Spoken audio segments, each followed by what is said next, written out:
Ito na yung ilalagay kong railings dito sa bandang kanan. Dalawa po to, ginawa ko na. Ayan.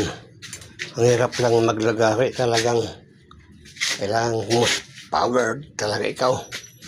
Ayan pa, sa pangalawang dito. Ayan, dalawa yan. Oh.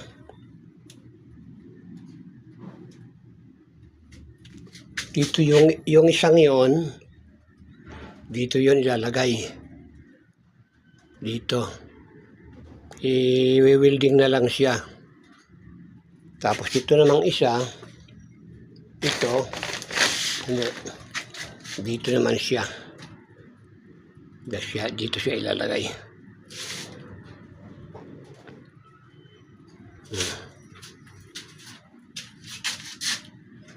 Meron na siyang palitada. Ang hirap lang magputol. Kaya lang, kulang na akong panlagay dito. Ito lang akong palagay. Saka dito. Saka doon. Ito lang ang problema ko, Bert. Hindi ko kayang gawin to. Kasi baka mahulog ako. Yan. Ito pinantay ko na yan. Napantay na siya. Lalagyan din ng railings yan. Yan, pantay na siya. Hanggang doon. Yan. Ganito rin ang ilalagay ko doon. Saka doon.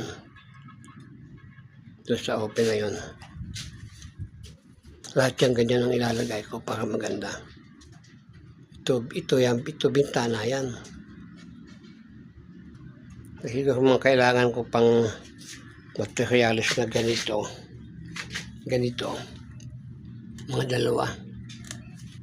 Kaya tayong ganito. Mga dalawa din siguro.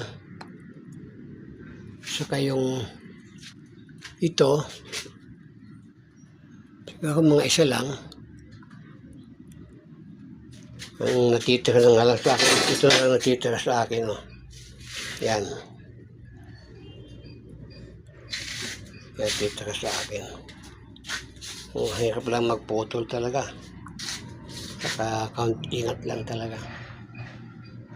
Sana bago ka umuwi, medyo maganda na to.